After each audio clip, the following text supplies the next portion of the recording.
everyone, welcome to today's class. Today we are going to discuss the results of Muammariyah rebellion, and among them we will discuss these two topics: political results and socio-economic results.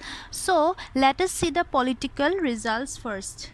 So as we know that the Muammariyah rebellion, it took place in Assam and it continued for about 30 years. That means 3 decades. Okay, so what would be the impact on the politics of Assam? We will discuss that. So 30 years is not a very less period of time. It is a huge period that covered one entire political system to collapse. Okay, so the political system of the Ahoms, it was on its collapse. Okay, it was deteriorating, and Ahom kingdom that time, Ahoms that time were counting their last days. Okay, so they were unable to handle the rebellion, so they took whose help? The English help.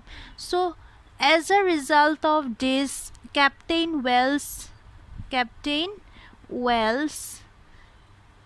was sent to Assam to observe the situation of Assam and make a report of this. So this Captain Wells report that we will see in the last part of the chapter, that report actually helped the English to take decisions, political decisions regarding the state Assam. Okay, that means any kind of political decisions the English East India Company will take, that will be based on the report that was written by Captain Wells to the company. So let us see what were some other administrative failures that is also under the political results.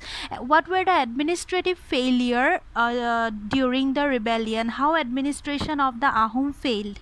So that period in medieval Assam, the Ahom rule was called medieval feudal mechanism. Okay, so in this feudal mechanism, who was the head? The king, Ahom king. Okay, and under him many officials were there. They were Bor Borua, Bor Gohai, Bor Patra Borua,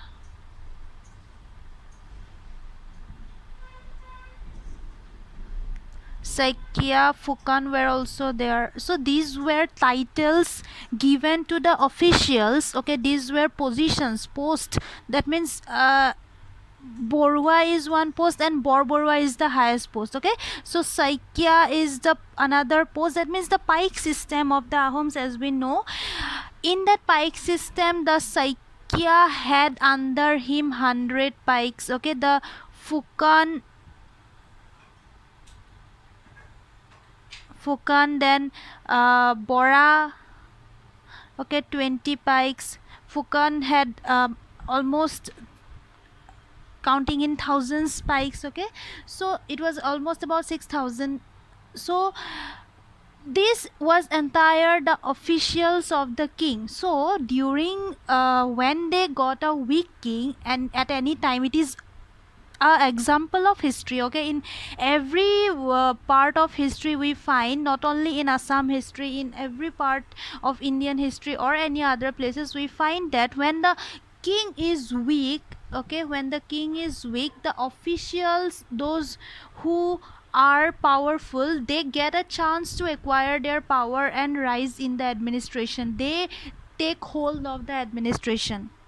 So it was during Shiva Singha's time. Okay, this happened. From this period, officials, okay, Ahom officials got their chance to take hold upon the administration of the Ahoms. And from the period of Lakshminath Singha, we have seen, okay, like we have seen Lakshminath Singha, we have seen that the officials, those groups of officials, they became so powerful and they became so selfish that during this period of time the people, common people, had to bear lots of things. Okay, it became unbearable for them. Okay, so as we have seen the Maurya rebellion, it was because of the officials of the king, that their officials took different decisions, and as a result they were taking revenge against the Ahom kingdom. So when people were losing faith on the Ahom kingdom, then what happened?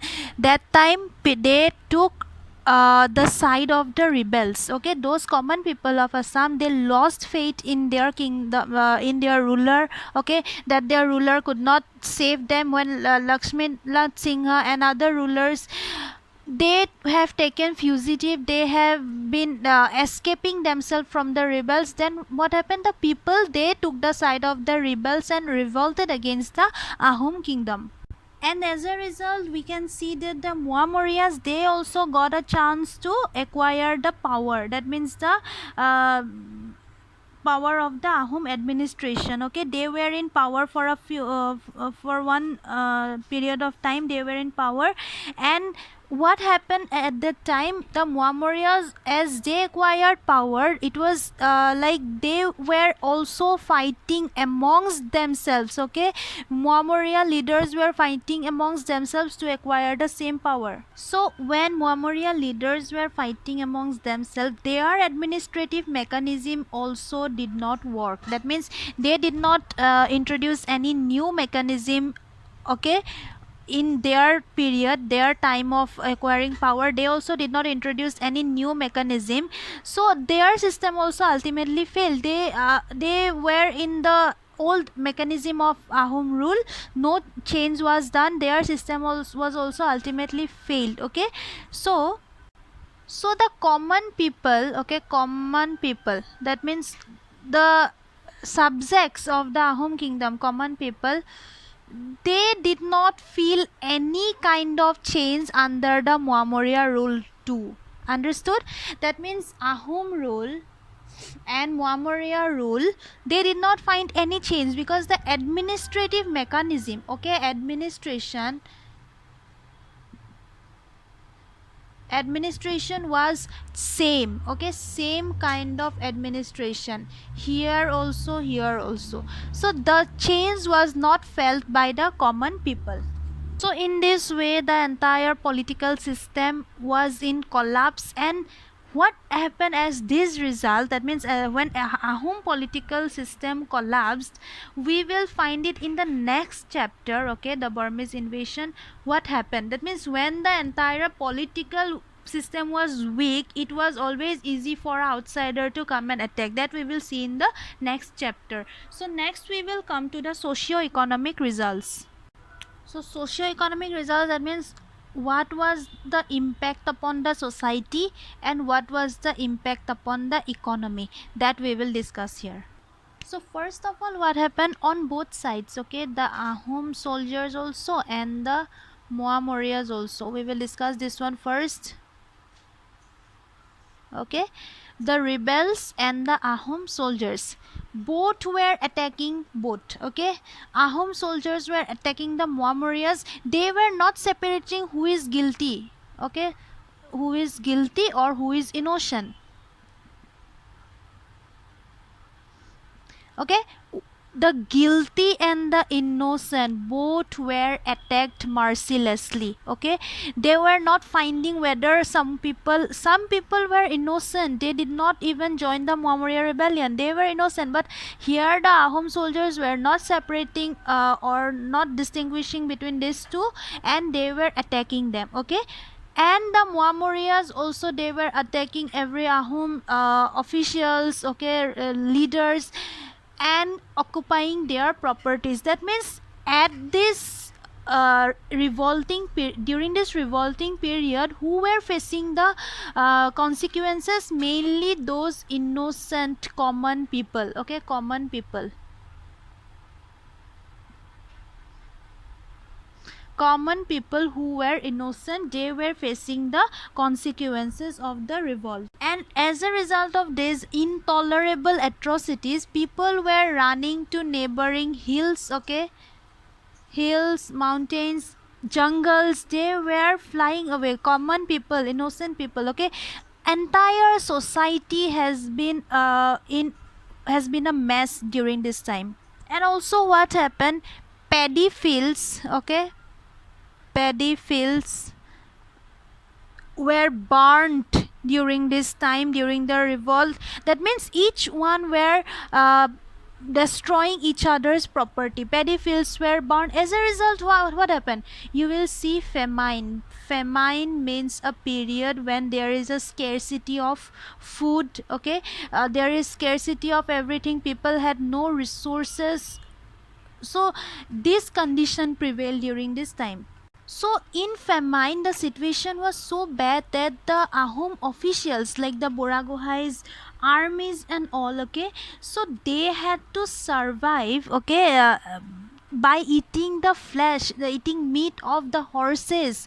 Those were used, and elephants, those were used in the battle, okay. Horses, elephants. So that means during the period of famine, when people were in hunger, they had no option, they had no productivity, okay. So during this time, each one was in each one of them was in hunger prevailed in the entire state. So the armies were compelled, that means they had no option, they had to eat meat of horses and elephants. And most of the Mohammadiyas who were artisans, that means they made artic crafts, they made weapons and all. Most of them were killed during that time. That is why there was less production of weapons. That means that means those makers were killed during the revolt, okay. So there was less production of weapons. And during the time, there was no monetary transaction, okay. Any kind of transaction during the export and import, the major export and import was done through salt, okay, salt and gold.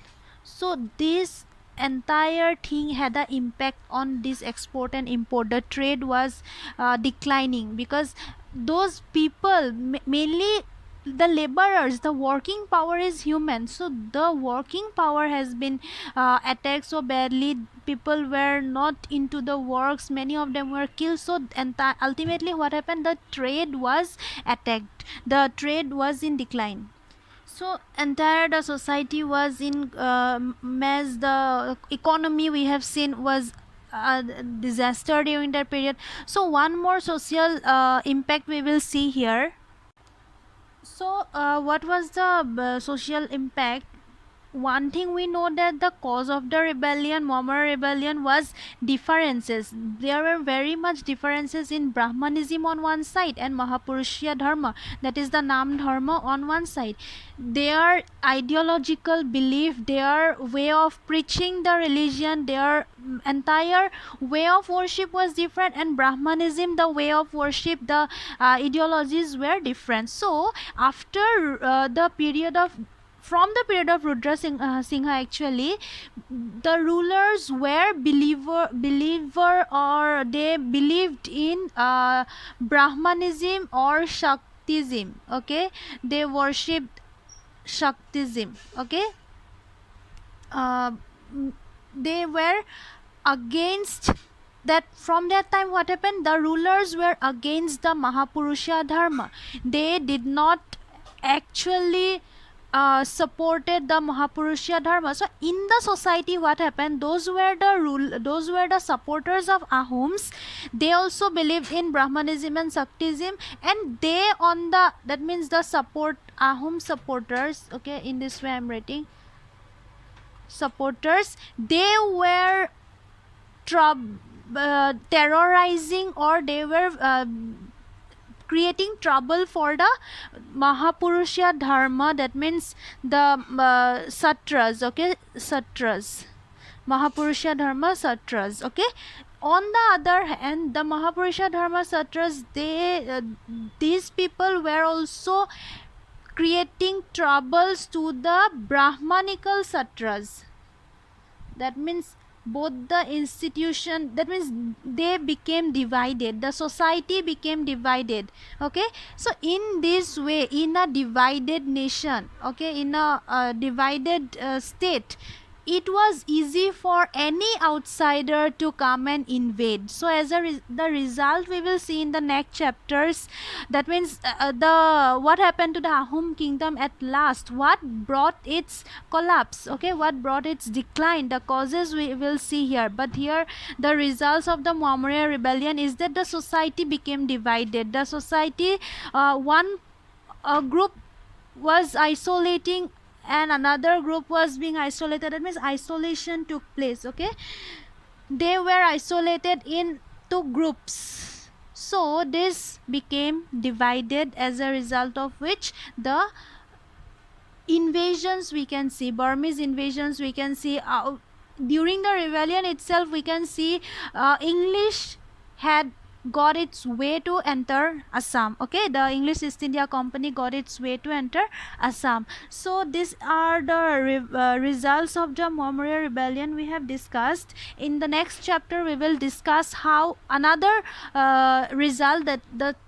topic C, that is creation of Matak kingdom, we will discuss in the next chapter. That means how Purnananda Buragohai, he gave the Maurya to suppress the rebellion, he gave a region as Matak kingdom with one leader to the Mauryas, and as a result of that Maurya rebellion came to an end, that we got in the last class. Okay, so that creation of Matak kingdom was also as a result of Maurya rebellion. So that one we will discuss in the next class along with the Captain Will's report. Thank you so much.